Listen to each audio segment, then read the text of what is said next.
Marcos Natan, eu tenho 21 anos de idade, eu faço parte da comunidade Colo de Deus. Há 8 anos, quase 9 atrás, eu tive uma experiência pessoal com Jesus Cristo dentro do meu quarto. Há 4 anos eu dei início à vida missionária. Eu sou natural de uma cidade do Rio de Janeiro chamada Angra dos Reis. Acredito que vocês já ouviram falar. Já morei em Minas Gerais, em Cordeiro. Já morei aqui em Guarulhos, São Paulo. E atualmente moro na Casa de Missão do Rio, em Jacarepaguá. Se você passar por lá, faça uma visita para nós.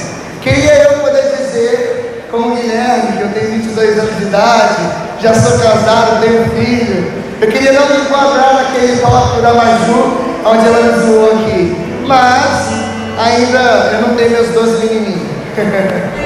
Diga para quem está do seu lado, existe mais de Deus para você ainda. Diga para essa pessoa, ainda não acabou. Abre a boca e diga, ainda não acabou.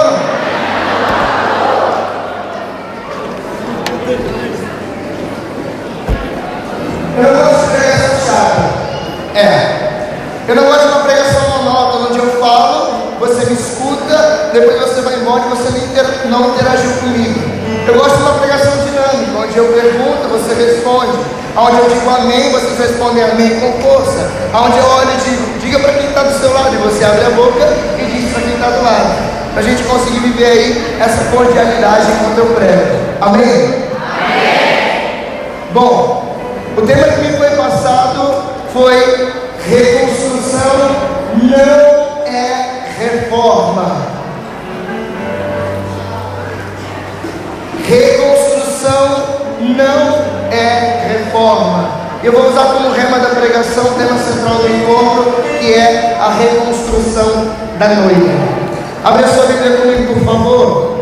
Mateus, capítulo de número 24, versículo 1 e 2. Mateus, capítulo 24, versículo 1 e 2.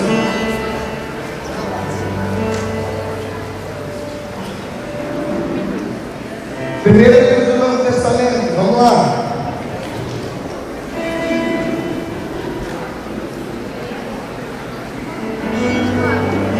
Mateus, capítulo 24, versículo 1. Posso ler? Vamos lá. Estou lendo. Ao sair do templo, os discípulos aproximaram-se de Jesus e fizeram-no apreciar as construções. Jesus, porém, respondeu-lhes: vede todos esses edifícios? Em verdade vos declaro, não ficará aqui pedra sobre pedra, tudo será destruído. Eu vou repetir porque é breve. Ao sair do templo, os discípulos aproximaram-se de Jesus e fizeram-no apreciar as construções. Jesus, porém, respondeu-lhes: vede todos esses edifícios? Em verdade, disse Jesus, eu declaro, não ficará aqui pedra sobre pedra, tudo será destruído. Palavra da salvação. Vamos aplaudir a palavra de Deus com força.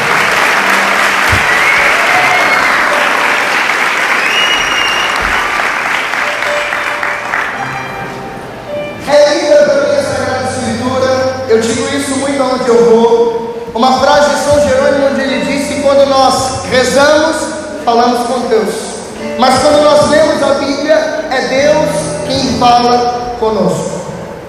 É lindo você observar o ministério de Jesus.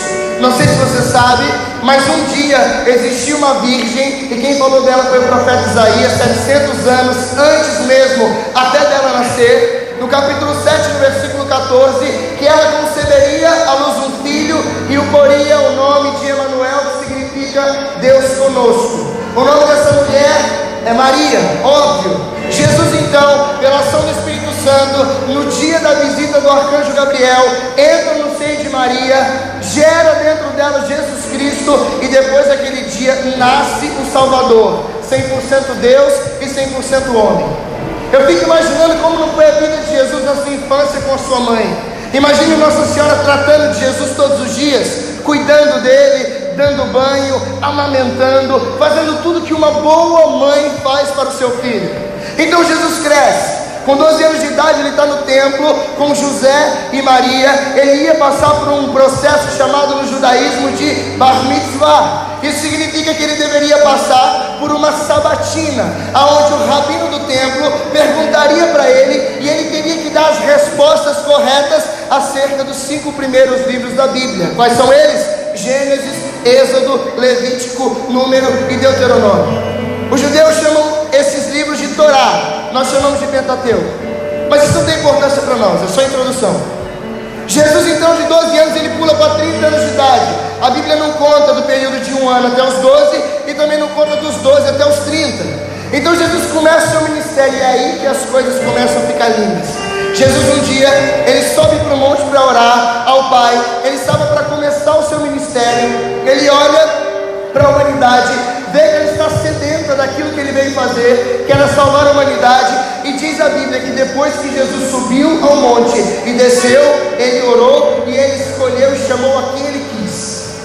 Depois desse dia os apóstolos começaram, os discípulos começaram a caminhar com Jesus Cristo. Então na beira do lago de Genezaré ele chama João e Tiago. Eu preguei sobre João no último desperta, no penúltimo, no ano passado.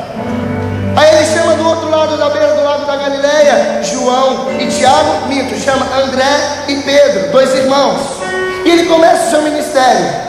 E Jesus, sempre que ele disse aos seus discípulos e ensinava eles, ele deixava claro que, olha, eu vim aqui cumprir o meu propósito. O meu propósito aqui é trazer o plano de salvação do Pai. Por consequência, Jesus morre na cruz. Porque é um erro teológico dizer que Jesus veio para morrer. Não, ele veio para salvar. Ele veio para salvar. Mas estava na profecia de Isaías.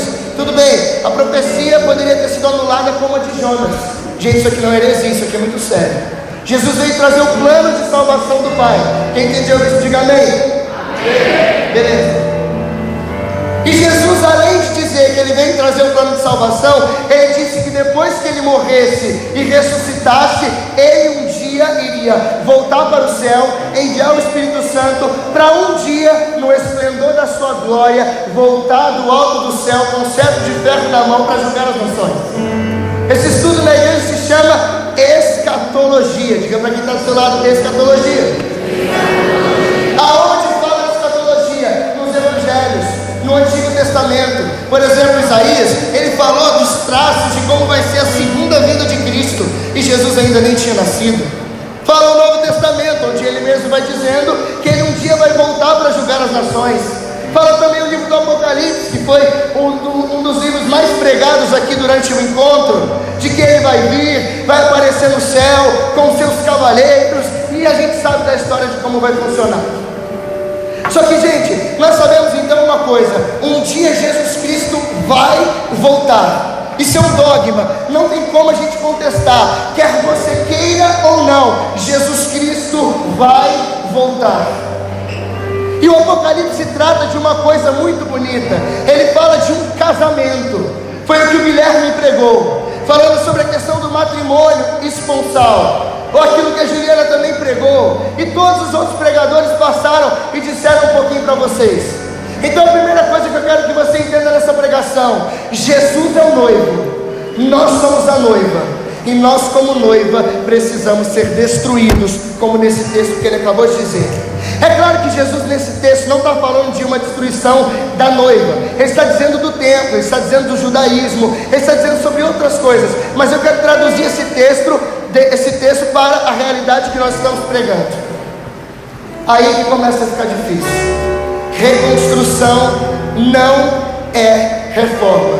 E se Jesus é o noivo e nós somos a noiva, eu separei aqui para a gente hoje trabalhar 5 pontos da noiva que precisam de reconstrução e não de reforma. Diga para quem está do seu lado, prepara o seu coração. Vou falar de 5 coisas. Quem quer anotar, parabéns.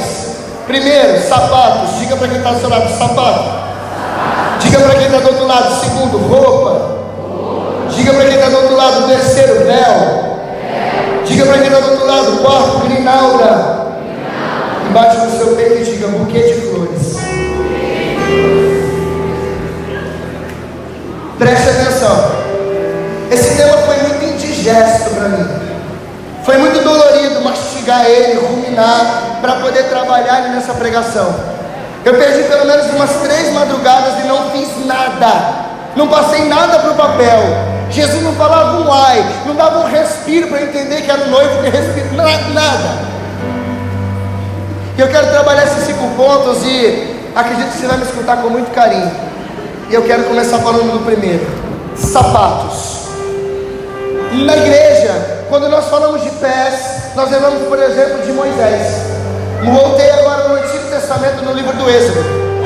Quando ele se encontra com a sarça ardente, o que a voz fala para ele? Moisés, tira as sandálias dos pés, porque o lugar que você está é santo. Pés, então, na Bíblia significa santidade. E é isso que Deus quer fazer. Ele não quer reformar o seu jeito de ser santo.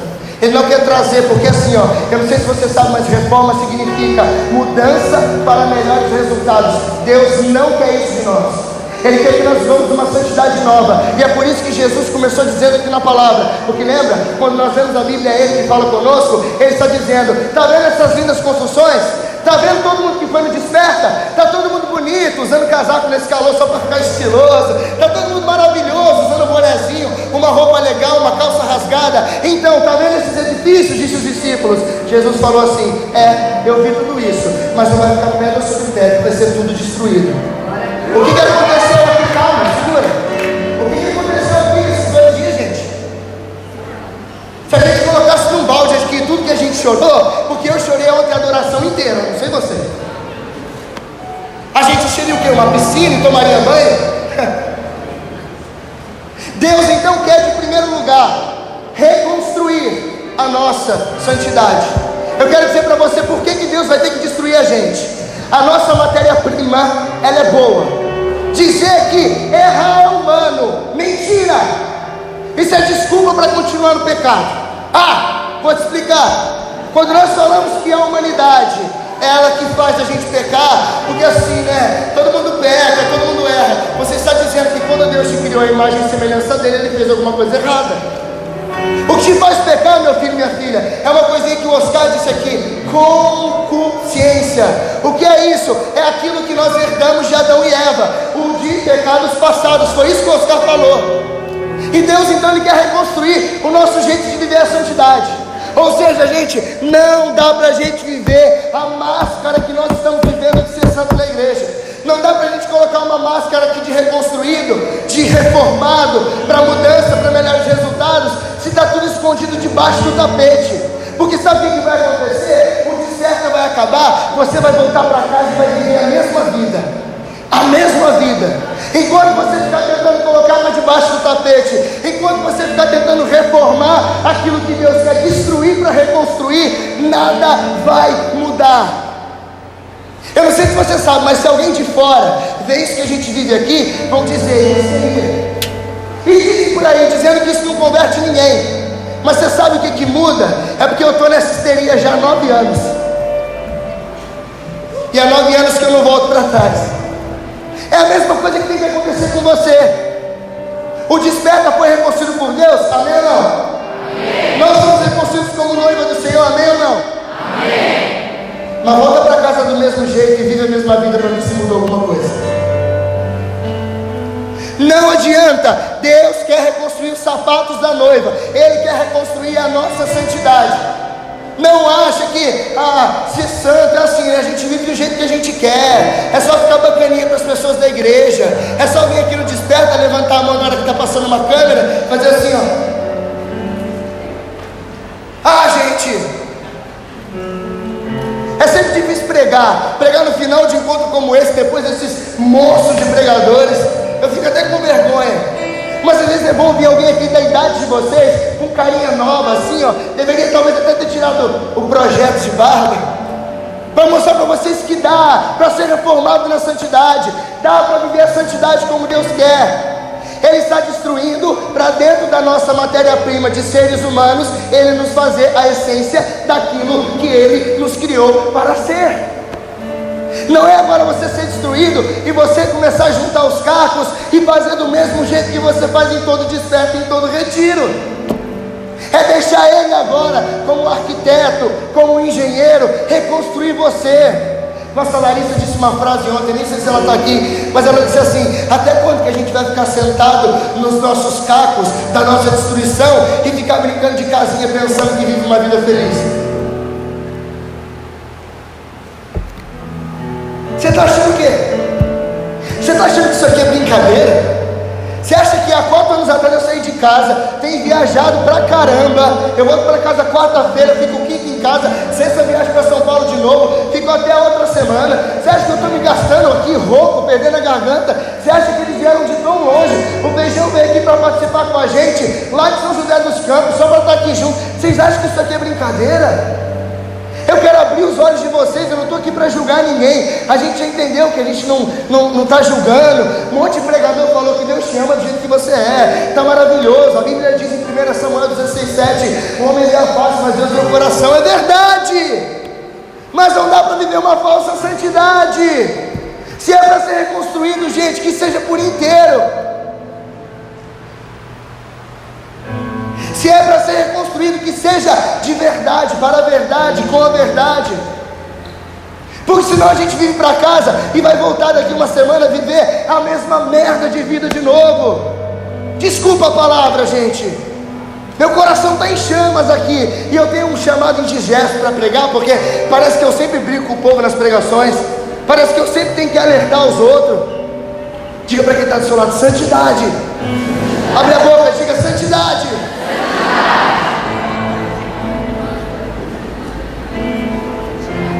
O Oscar falou disso, né? E o meu resumo de todas as pregações, Gálatas capítulo 6, versículo 7: de Deus não se zomba, de Deus não se brinca. Aquilo que o homem plantar, ele vai colher. Ei, deixa eu te falar uma coisa: você não pode criar um Espírito Santo próprio de Deus.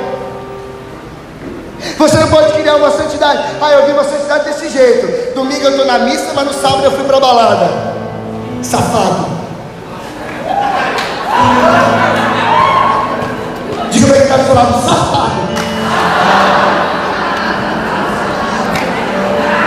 Olha para mim aqui, ó. Olha para mim. Olha para mim que eu sou lindo. Obrigado. É claro que eu sou. A Bíblia diz em Gênesis 1:26 que eu sou a imagem de Deus. Diga para quem está do seu lado: você é lindo também. Deixa eu falar uma coisa sobre beleza. Olha, assim de verdade. Gente, eu disse, eu postei esses dias no Instagram, que se eu não fosse gordo eu seria um nojo, porque eu me acho bonito demais. Meu Deus do céu. Olha o irmão confirmando ali, ó. Ai, tô gritando lindo lá atrás, obrigado. Deixa eu falar uma coisa sobre complexo. Um monte de gente tem problema com sorriso, problema com sorriso. 2 dentes meus são falsos, ok? É verdade, eu mostro quem quiser depois. Vou implantar em nome de Jesus até o final do ano. Aleluia. Nossa Senhora me deu 10 mil reais em dentes. Falando sobre complexo, só para um parênteses aqui bem tranquilo. A felicidade em Deus e a felicidade plena não se encontra na estética, se encontra na pessoa de Deus. Você vai ser feliz se você tiver Jesus, não se você tiver o sorriso como a sociedade quer, tá? Fecha parênteses, vamos voltar. Nós não podemos então viver essa máscara, essa duplicidade, de viver a santidade como a gente quer. Olha o que diz, por exemplo, a gente às vezes acha que engana Deus. Às vezes a gente acha que quando a gente está sentado na privada com o celular na mão, Ele não está olhando. Você acha que não? É claro que Ele está, gente. A Bíblia diz em Números capítulo 23, os olhos de Deus estão em todo lugar. O salmista diz, ainda que eu esteja no alto da montanha ou no fundo do abismo, Ele ali está. Ele vê o coração, como diz em 1 Samuel 16:7. Ele sabe de tudo. Não dá para a gente ficar brincando de ser santo dentro da igreja. Não dá, porque quando o noivo aparecer no céu, com o cajado na mão, querendo buscar sua noiva para o casamento, para ir para o altar como o Feijão pregou, ele vai querer uma noiva com veste de linho na Bíblia é santidade. Não dá para viver a santidade do jeito que a gente quer, tem que ser como Deus quer. Senão a gente vai ficar vivendo reforma e não reconstrução. A reforma, a parede está nojenta de mofo. Ao invés de você destruir, já está tudo caindo nos pedaços. Ao invés de você botar abaixo e para pintar, lixar, passar massa e tudo mais, sabe o que você faz? Você passa uma massa corrida e tinta. Mudança para melhores resultados. Não é isso que Deus espera de você. Ele quer reconstruir, quer botar abaixo mesmo. Que caia a nossa máscara nesse encontro. Que caia. Que não fique pedra sobre pedra, como disse Jesus.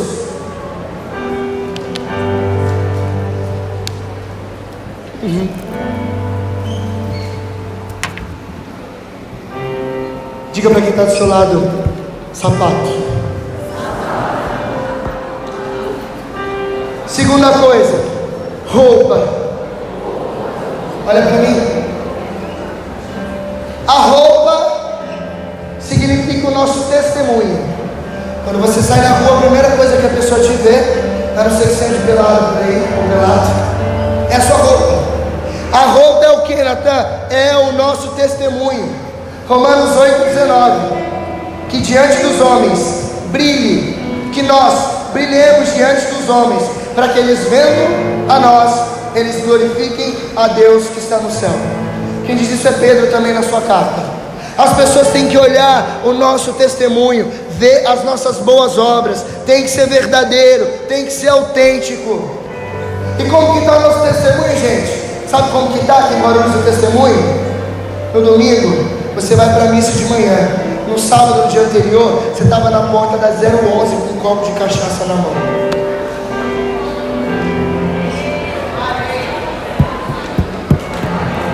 Você achou que ele não viu, não?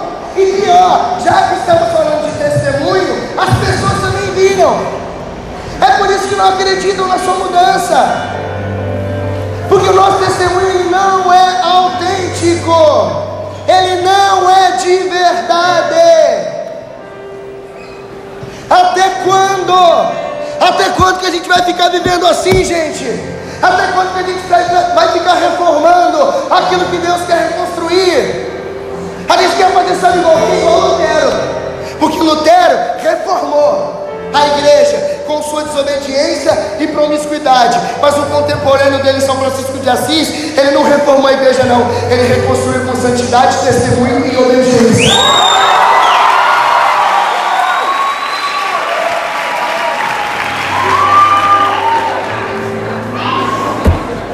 Mas Natan, Lutero, vai ficar igual o quê? Vendo a Bíblia igual os protestantes de cabeça para baixo? A Bíblia diz assim, ó, cumprir os mandamentos. A Bíblia diz em Tiago 1,22, sede cumpridores da palavra e não apenas ouvintes. A Bíblia diz em Hebreus 12,14, procura a paz e a santidade, porque sem ela ninguém vê a Deus. A Bíblia diz em Levíticos capítulo 19, sede santos porque Ele é santo. A Bíblia diz sobre perfeição, Mateus 5,48, Jesus dizendo, sede perfeitos porque Ele é perfeito.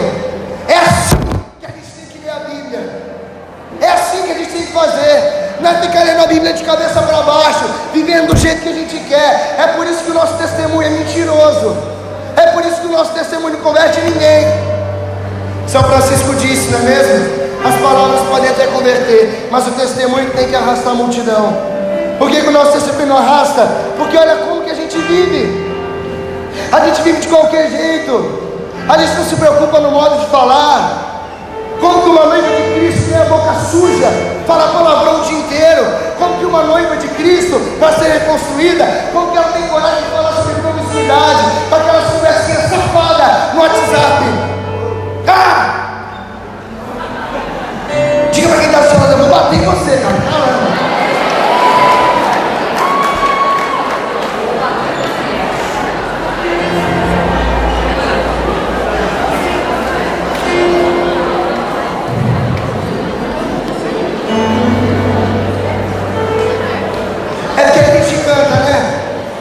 Olha para mim, lembra aqui, obrigado.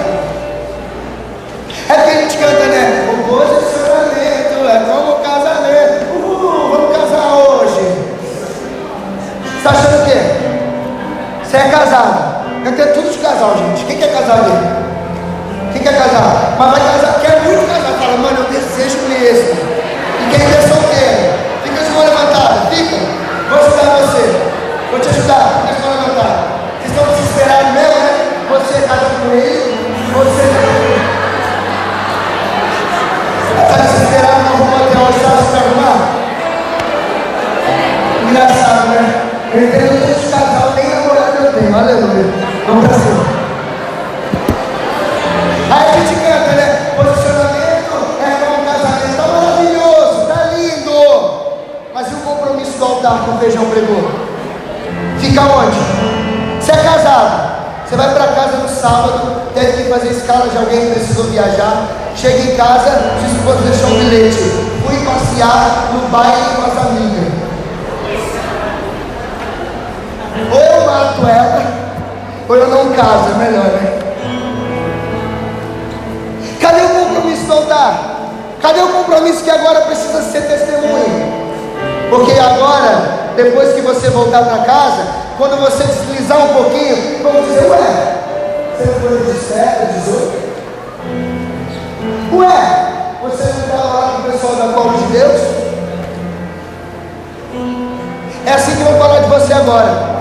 Desculpa, casal Deus, você veio com esse nome. Você firmou um compromisso de noiva e Jesus quer reconstruir você.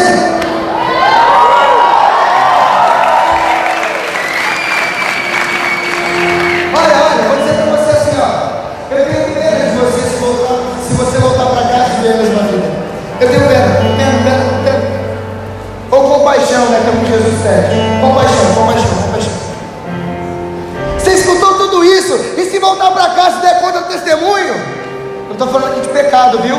A Bíblia diz em Provérbios capítulo 24 que o justo peca 7 vezes no dia. Santidade e reconstrução não é ausência de pecado, mas é se levantar de cada queda e continuar caminhando todos os dias. Amém. Mas agora vamos dizer assim para você: cadê o seu testemunho? Cadê? Vai voltar para casa e vai namorar do mesmo jeito? Beijando de língua? Você sabia que é pecado mortal beijar de língua? Sabia? Não, né? É pecado grave. Quem diz isso eu falei, vou embora, briguem com ele. Porque o beijo de língua é preparação para o ato genital, está explicado. Não precisa ter detalhes, né? Cadê o nosso testemunho? Vai namorar como agora? Vai ser que tipo de noiva? Reconstruída ou reformada?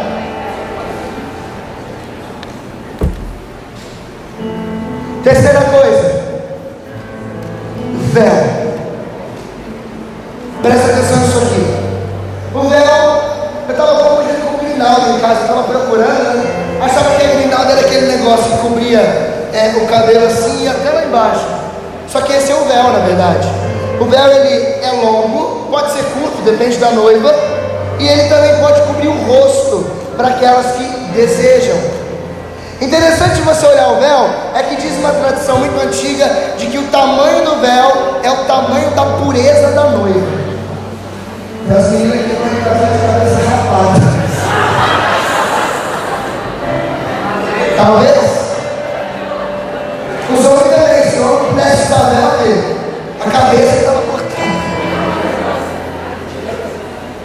E é interessante você olhar, cadê hoje a pureza das noivas de Cristo?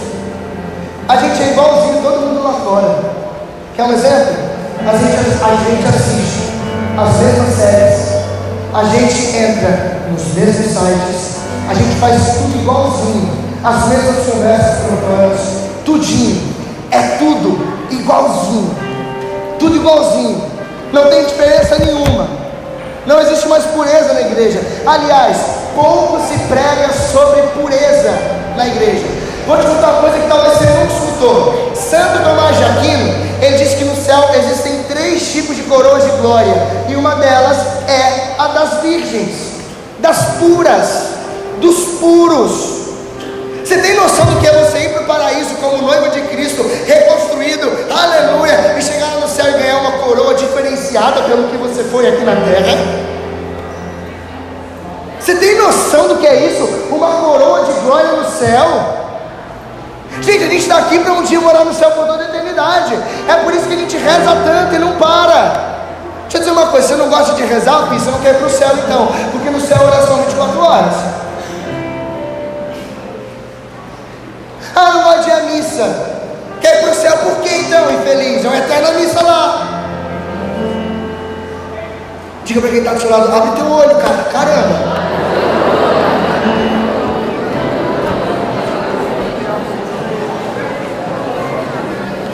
Esse negócio de pureza, eu já falei, mas repito. Você já viu uma noiva de Cristo com a boca suja? Você já viu uma noiva de Cristo que fala qualquer tipo de coisa? Você já viu?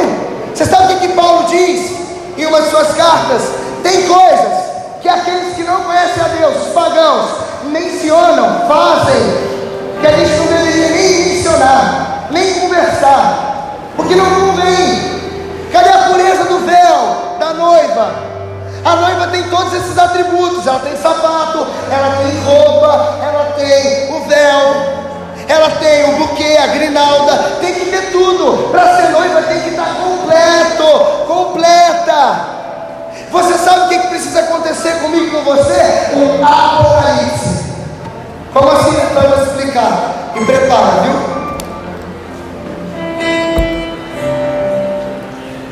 A palavra apocalipse ela não está. Presta atenção aqui, ó. A palavra apocalipse ela não está simplesmente ligada à segunda volta de Jesus Cristo. Que é isso, Natan? Como assim que a palavra apocalipse não está ligada somente à volta de Jesus Cristo? Não está dizendo lá que Apocalipse é um dia que vai cair fogo do céu, vai destruir a cidade, vai voltar todo mundo, Jesus vai governar as nações. Não é só isso. Para João colocar o nome do seu livro de Apocalipse, ele tirou esse nome da cultura judaica. E já que a gente está falando de casamento, eu vou dizer para vocês aonde para o judeu acontece o Apocalipse no dia do casamento. Presta atenção. No dia do casamento, quando o judeu se casa com a judia e eles vão para a lua de mel, meu Deus, cadê a pureza da noiva? A gente fica escondendo, né, a nossa cara com o véu de noiva de Cristo, mas por trás a gente está fazendo um monte de coisa que a gente nem pode mencionar. Está escondendo o que? Debaixo desse véu. Continuando. Quando o judeu vai para a judia, para a lua de mel, diz a tradição judaica que o judeu, ele senta na beira da cama, fica sentado. A mulher, a noiva, que agora vai se tornar esposa na consumação, ela fica diante do noivo. E ela, sozinha, sem a ajuda do noivo, que vai se tornar esposa após consumar, presta atenção, ela começa a tirar toda a sua roupa. Ela tira então a sua burca, tira o seu manto, tira a sua capa, ela tira a peça íntima, e ela fica, o judeu sentado na beira da cama, a noiva olhando para ele, se desnudando, o marido não pode ajudar, e ela começa a tirar tudo aquilo, e olhando aquilo, a gente vai entender que naquele momento está acontecendo um apocalipse. E por que precisa acontecer isso comigo e com você? Porque no dia que Jesus voltar para buscar sua noiva, ele vai sentar e vai dizer: tira a máscara, tira a capa, tira o manto, tira o véu, tira, mostra quem você é para mim. Porque muitos pensavam que você era profeta e você era mentiroso, muitos pensavam que você era homem de Deus e você era promíscuo, muitos pensavam que você era um santo e você era um mentiroso, um hipócrita, um incoerente. Vocês nem aplaudem, né, nessas horas, né? Amém. É assim que vai acontecer. No dia que ele voltar, vai ser: tira a máscara, tira o véu, tira o que você esconde. O véu está grande, mas a pureza está pequena. Diga para quem está do seu lado: abre o teu olho.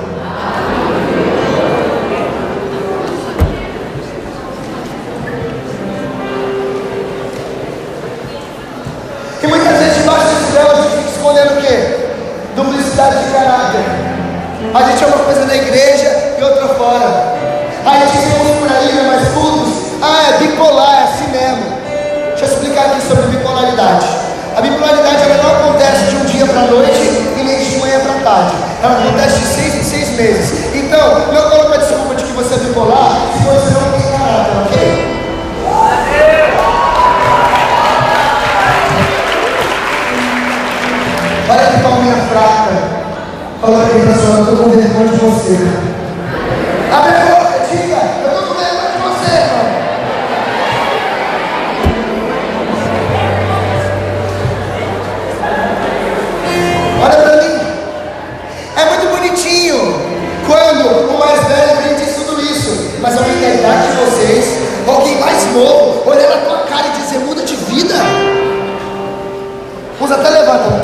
devem estar indo no banheiro, sei lá. Mas uns até vão embora.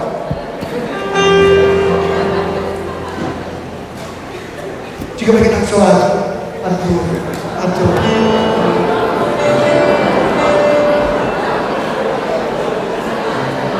Gente, para ser noivo de Cristo e para ser reconstruído no véu e não reformado, é preciso o quê? Mudar a conduta. Então, se você é orgulhoso, vaidoso, mentiroso, tem que mudar. Uma noiva não pode ter esses adjetivos, aspas. Não pode viver desse jeito, cara. A gente precisa, de verdade, eu digo muito isso, eu falo muito sobre santidade. A gente precisa mudar. Eu sou prova viva de que é possível mudar. E eu não estou fazendo aqui propaganda de mim, olha como ele é santo. Não, quem mora comigo sabe como eu sou. Os meninos aqui em Guarulhos moraram na minha casa. Eu moro lá, você pode chamar o Guilherme no canto ali e perguntar como eu sou. Não tem problema em dizer minhas misérias não. Mas a gente precisa querer mudar. A gente não aguenta uma palavra atravessada. Atende um telefonema, escuta um áudio no WhatsApp, já fica cuspindo fogo, batendo porta, brigando com os outros. Está errado, a gente precisa mudar. É parar de esconder essa duplicidade de caráter debaixo de um véu de noiva que é santa.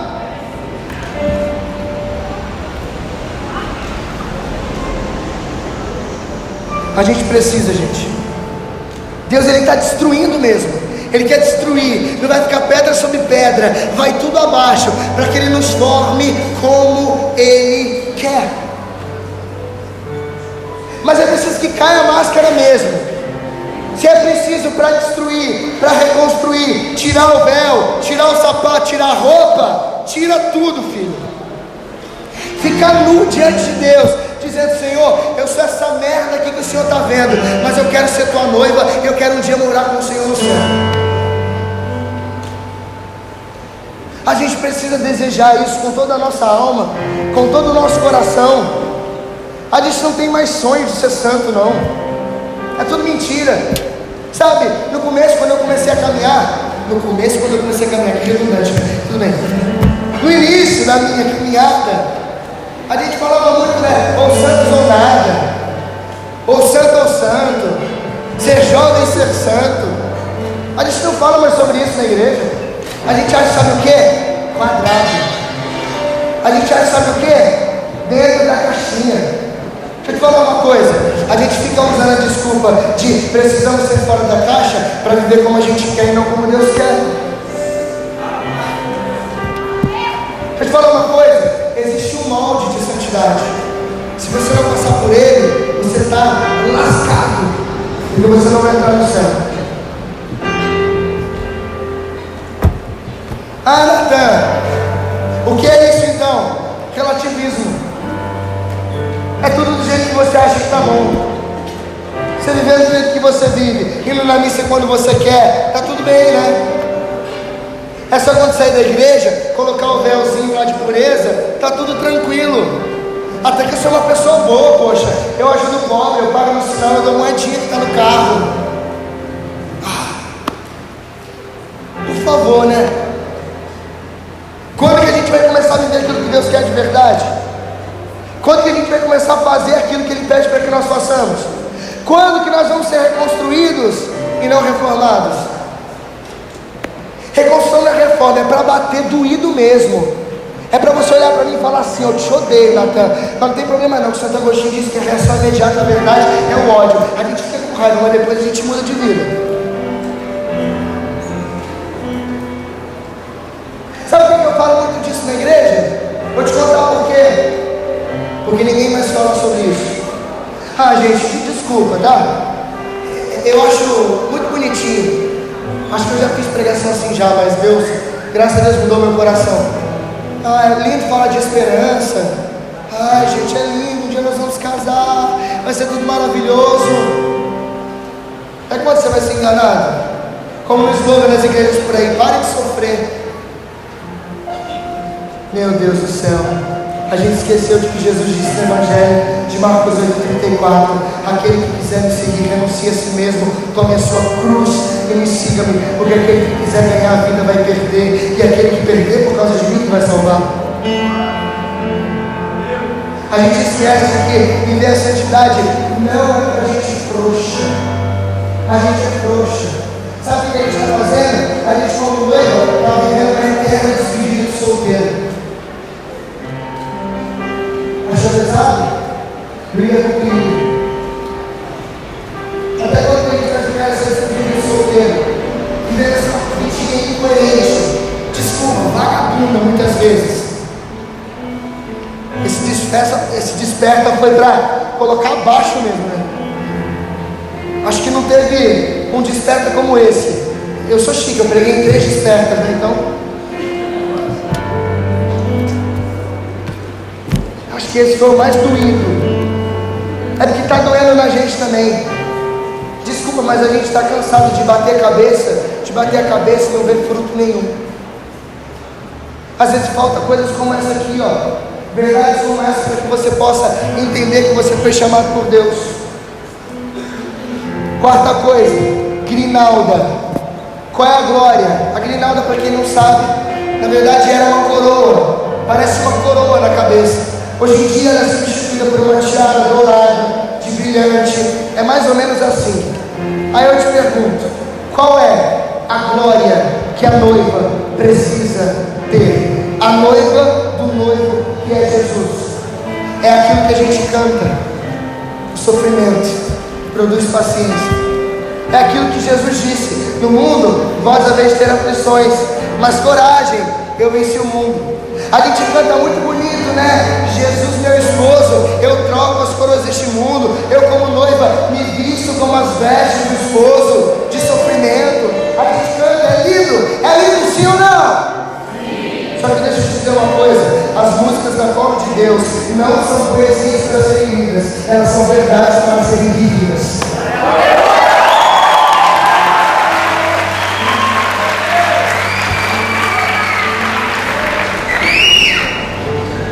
Se é para ser noiva, e se é para colocar uma coroazinha na cabeça, que não seja uma coroa dada por um microfone, não.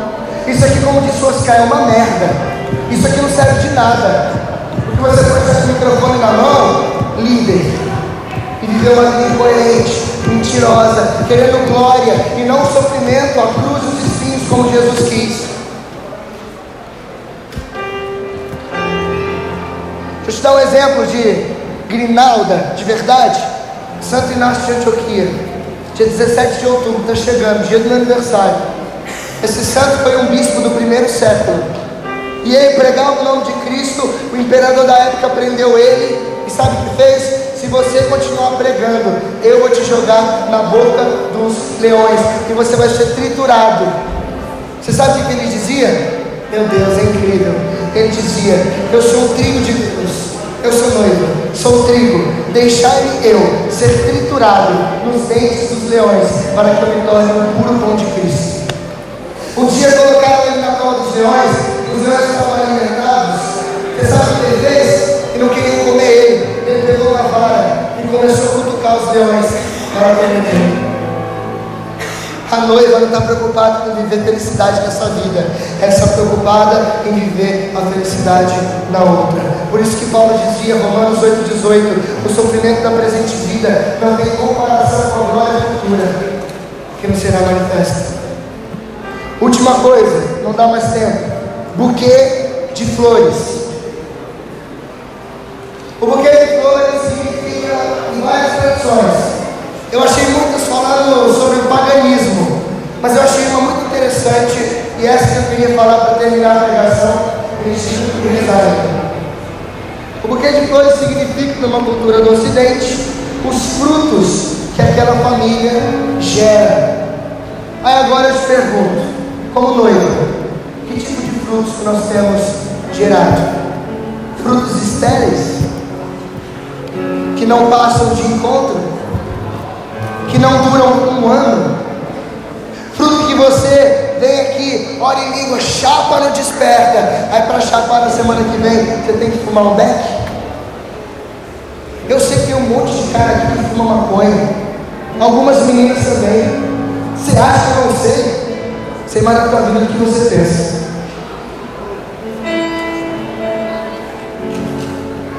Qual fruto você vai dar? O fruto podre, que não vai servir para no mínimo, aliás, para no máximo 6 meses. E o pior do fruto ser podre não é ele jogando fora só, não. É que ele tem a capacidade de deixar outros podres também. Eu acredito muito numa coisa, de que um homem de Deus santifica onde ele está, mas também um homem do pecado leva todo mundo para o buraco. Você está levando os outros para a santidade ou para o buraco? Que fruto você está gerando?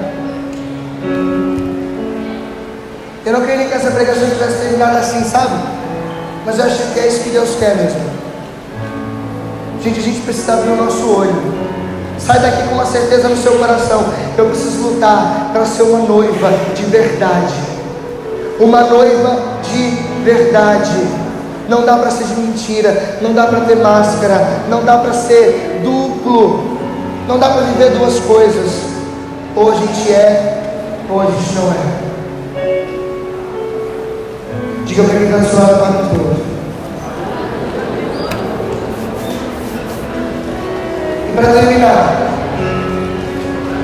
quero dizer para vocês o seguinte: vale a pena ser de Deus, vale a pena ser reconstruído e não reformado, vale a pena ser aquilo que Deus quer, vale a pena viver aquilo que Deus espera de cada um de nós, vale a pena ser aquilo que Ele sonhou e desejou para nós. Não dá para ser o mesmo. Vale a pena. Lute para viver o namoro santo, lute para viver uma vida santa. Se você cair, filho, levanta. Se você se esborrachar a cara no chão, levanta de novo. Mas não desiste se é aquilo que Deus quer. Faça com que os nossos frutos sejam verdadeiros, para que os de vocês também sejam, e assim sucessivamente. Amém? Amém. Eu quero que você olhe para quem está do seu lado. Em 1 minuto contado no meu relógio, você vai partilhar o que todas as pregações despertas fez em você. Olha para quem está do lado. 1 minuto contado no